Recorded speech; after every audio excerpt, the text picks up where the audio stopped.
Բարև ձեզ հարգելի գործընկերներ, սկսում ենք UEFA կոնֆերենցիաների լիգայի որակավորման փուլի Փյունիկ մարզաշլոք հանդիպան հետ խաղային մամուլի ասուլիսը գլխավոր մարզիչ Արտակ Օսյանի հետ։ Սկզբում գլխավոր մարզիչը կխոսի հանդիպան մասին, որից հետո կարող եք ուղղել ձեր հարցերը։ Պարոն Օսյան, կարծիք խաղի մասին։ Բարի երեկո նորից։ Ճիշտն ասած, այսօր մեր թիմից ավելին էինք սպասում։ Խաղի արագությունները, կրեատիվությունը արժևի գծում այդքան լավը չէր, բայց ամեն դեպքում շատ կարևոր էր, որ պատասխան խաղը նույնպես հաղթանակով ավարտեցինք։ Շնորհակալություն, հարցեր։ Վահագ։ Մի վարքան, Վահագ ջան։ Խնդրում։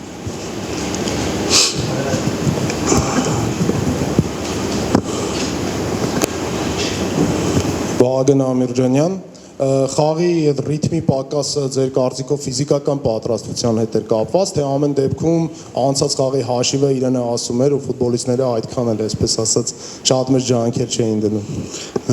Եվ խաղային ռիթմի պակասի հետ եմ կապում եւ նախորդ խաղի հաշվի պլյուս խաղի սկզբնամասում հակառակորդը կարմիր քարտ ստացավ, դա իր ազդեցությունը ունեցավ։ Շնորհակալություն, այլ հարցեր։ Հայկ Հովանեսյան, Լիբերո, պարոն Օսյան, դուք Հովանես Հարությունյանին մարզել եք թե այստեղ արդեն եւ թե Արարատ Արմենիայում, ձեզ մոտ տպավորություն կա, որ ինքը եթե Փյունիկում է, այս ակումբի գույներով է խաղում, այլ ֆուտբոլիստ է։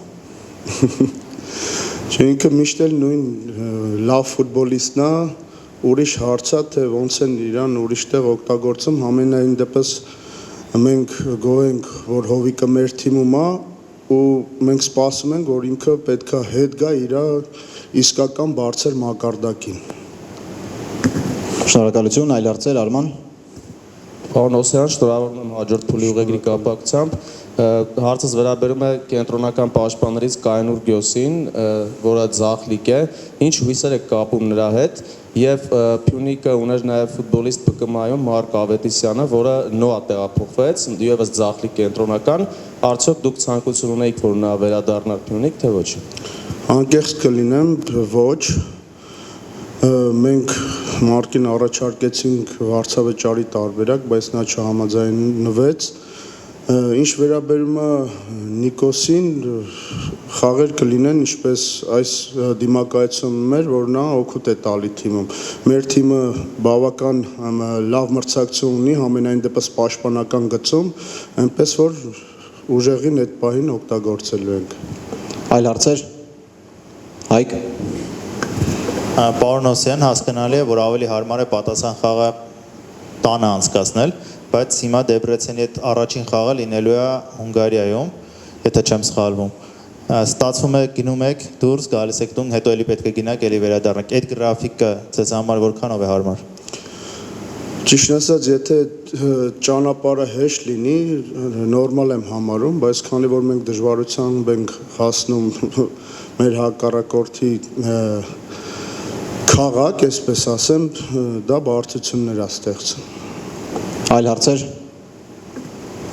Խնդրեմ։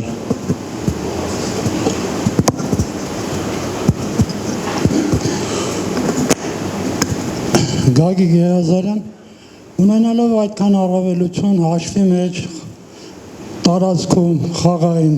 բայց ինչ որ Փյունիկի մոտ համակարգային ֆուտբոլը չէր ստացվում։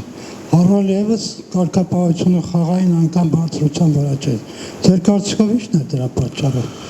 Դե ասեցի չբավականացրեր խաղային արագությունները, մեր տեղաշարժի արագությունները, պլյուս հակառակորդը կարմիրից հետո ամբողջ թիմով փակվեց, ինչպես գիտեք, շատ բարդ է նման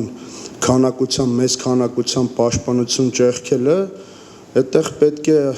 ավելի շատ գնդակի արագ տեղաշարժ, պլյուս շատ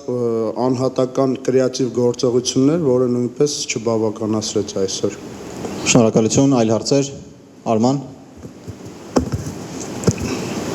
Պարոն Օսյան, Հովանես Հարությունյանից խոսեցիք, նրա դիրքի մասին ցանկանայի հարցնել, հարձակման եռյակում էր, բայց նրանք մենք ավելի հաճախ տեսել ենք կենտրոնական կիսապաշտպանի դիրքում, կա հիմնական դիրք նրա համար, թե ըստ իրավիճակի կընտրեք դիրքը։ Հովիկը այդ առումով բազմաֆունկցիոնալ է, բայց նրա հիմնական դիրքը համենայն դեպս ինձ համար 6 կամ 8 համարն է։ Այսինքն Մենք իրավիճակից ելնելով էինք խաղային սխեմա փոխել, հուսով ենք, որ շուտով մենք կվերադառնանք մեր հին սխեմային, որտեղ ամեն մեկը իր օպտիմալ դիրքում կխաղա։ Այլ հարցեր։ Հայկ։ Պարոն Օսյան, դուք վաղուց եք հայկական ֆուտբոլում, դեռ ֆուտբոլիստ եղած ժամանակներից եւ անընդհատ Եվրագավաթներում տեսել ենք մեր ակումբներին։ Դուք Մալթայում շատ լավ ֆուտբոլով գերազանցեցիք, նույնիսկ 3-0 շատ քիչ արդյունք էր։ Այսօր էլ հաշվի առնելով առաջին խաղը կարող եք հանգիստ այսպիսի ֆուտբոլ խաղալ։ Բայց Հայաստանի առաջությունում այդպիսի մրցակցություն երևի թե չենք տեսնում, այդքան մեծ առավելություն ունենակ։ Արդյոք հայկական ակումբային ֆուտբոլը արդեն այն փուլում է, որ բոլորը մալթական թիմերի դեմ խաղալից պետք է թե խաղով եւ թե կարգով գերազանցեն։ Ես համաձայն եմ, որ մեր ակումբային ֆուտբոլը առաջընթաց գրանցել է, բայց